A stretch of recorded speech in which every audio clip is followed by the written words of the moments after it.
not much has been written about women lawyers. Not a whole lot has been written about women until maybe the last 20 or 25 years. We're finding more history on women, no matter what the locale is or what they're doing. And there really hadn't been anything on women lawyers. So there was a committee of the State Bar called the Women in the Profession, and we actually have the chairman with us here tonight, Ellen Grimes, who is a local attorney. And this committee decided that something needed to be written about Texas women lawyers. And somehow they found me, and because I have always been intrigued with women's history, I agreed to do it. Now you understand, I'm not a lawyer. First thing I told them was, I'm not a lawyer. And they said, that's okay, you don't have to know any law. We want to know about the women. Sometimes that could stymie me a little bit when I read about them if I didn't understand that. But anyway, I agreed to do it, and it is, I think I can say without a doubt, the most fascinating research I've ever done, because I really did not know about these women. I really did not know what was happening, and it is a really intriguing story, I think, from beginning to end. We had not originally planned to bring it up to the present, and that presented a problem for me. I have always written about people who aren't here anymore, and so you don't have them rising up and saying, what did you say, or why didn't you include me? And yet, as I got into this, originally their idea was to provide a booklet, and I believe you all said to me 88 pages, and I'm never sure where the 88 pages came from, but they wanted a booklet on first of women lawyers, the first one to do this and the first one to achieve that. And so that's what we really agreed to do, and so I just began looking for the first. And then the more I got into this, I thought, oh my goodness, there's so much more story than that. You can't just pull out a woman and say she was the first to do this unless you can put them within the context of what was going on.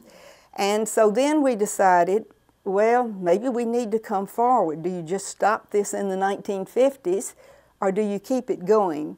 Because it is a continuing story. It's still continuing today. I had women lawyers that I talked to that would tell me many of the things they're still facing today, not to the extreme the women in the past did, but it's a continuing saga.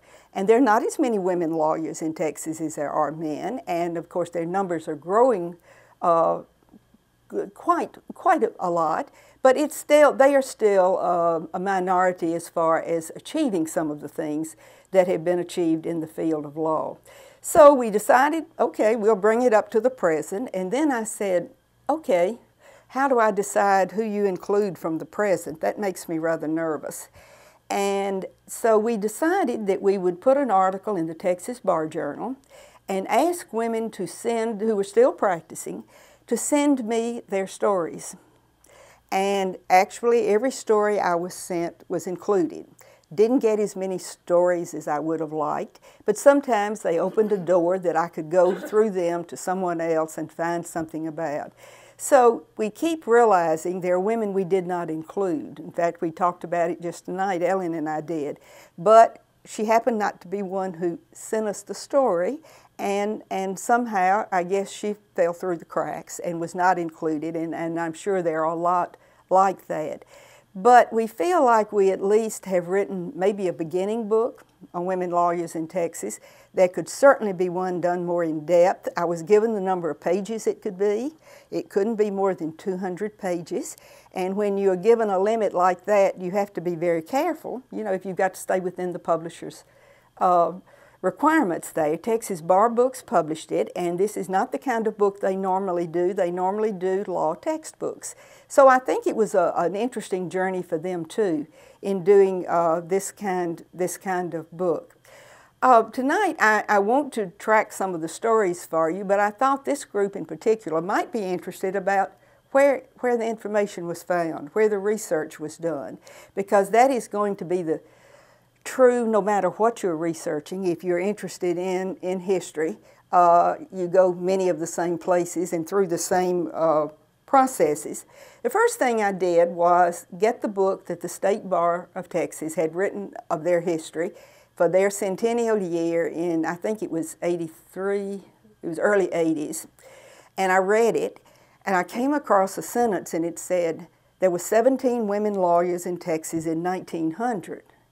And I thought, oh, I can't believe that. And it was not footnoted, so I couldn't say, where did you get this information? And I knew how difficult it had been. The first women lawyers in the United States were in the Midwest. The very first one was in Iowa. Of course, the South, the Deep South, was the last area for women to really come into the forefront in law, and Texas was not really too far behind them. I couldn't believe there were 17. But I thought, well, okay, they say there were 17, I'll see if I can find them. So I called the editor of this book and I said, where did you get that information? And they said, well, it was in a Vanderbilt Law School review.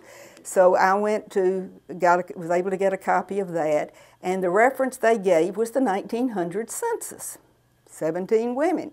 Well, you know, we're sometimes not inclined to argue with census, but I'm sure you know that sometimes census is not correct. But I thought, okay, where am I going to find these 17 women? So I got Ancestry.com and I started scrolling through the 1900 census. I knew I would never get through every county in Texas. I don't know what I was thinking about. But I thought, if I can just get a handle on this, where did they come up with 17 women? So when I got into Houston and began scrolling, I began to find a woman every once in a while. And I would look, and it inevitably, attorney was by her name in the family listing, and there was nothing by her husband's name. And I thought, oh, I think maybe they wrote it by the wrong name. So then I was able to go to some city directories in Houston, and indeed, the man was an attorney, and I decided that they had, I guess, and I've never done this to a census, but they had just scrolled down and taken the number of times there was attorney by a woman's name, and they came up with 17. And they did not really see that these were placed incorrectly. So I think I can say with a great deal of assurance, there were not 17 lawyers in 1900. I did not even find one in 1900. So then I thought, okay, when was the first one? The Chicago Legal News, which was quite a legal newspaper in those early years and continued on, indicated that there was a woman in El Paso who had been admitted to the bar. Gave the date, 1902. So I thought, okay, and it called her the first one in Texas. So I thought, okay, I have her. So I called El Paso. I called a judge in El Paso, and I said, you know, is she anywhere in any of the court records? She'd never heard her name, didn't have any idea who she was. So then I did something that I imagine is done a great deal at the Houston Public Library. I called the El Paso Library, Public Library, and I said, would you go look in a city directory or whatever you have and see if you can find the name of Edith Locke in 1902. Well, the next day, this nice young man actually called me and he said, I can't find her listed, but I found the newspaper article that says she passed the exam they gave her and had been admitted. Will that do? And I thought, oh, will that do? And he said, I'll send it to you for $1. So I mailed the El Paso Public Library $1. I meant to bring that newspaper article tonight, but I didn't.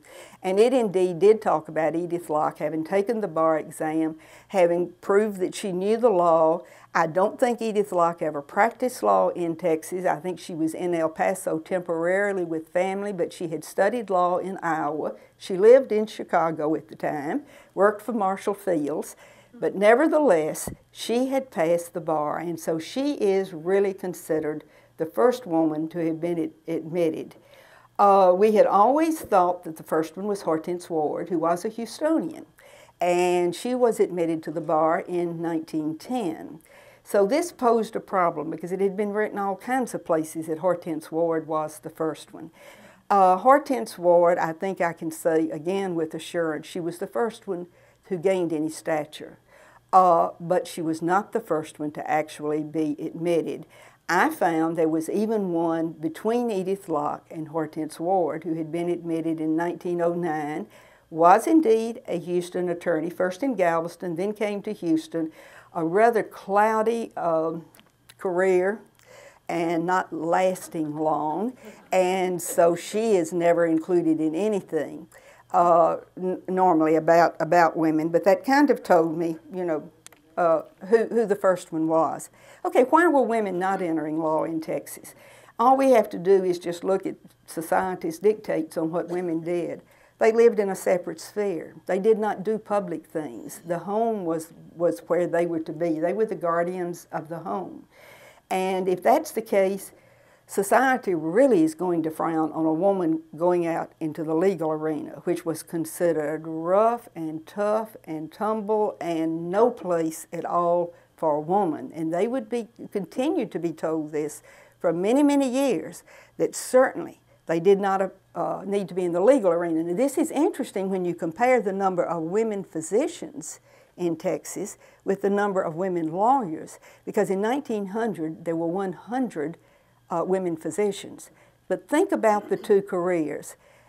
Being a doctor is very akin to nursing, which was considered very appropriate for a woman.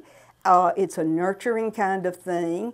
They actually had established some women's medical schools in the United States, which made it easier for them to get training.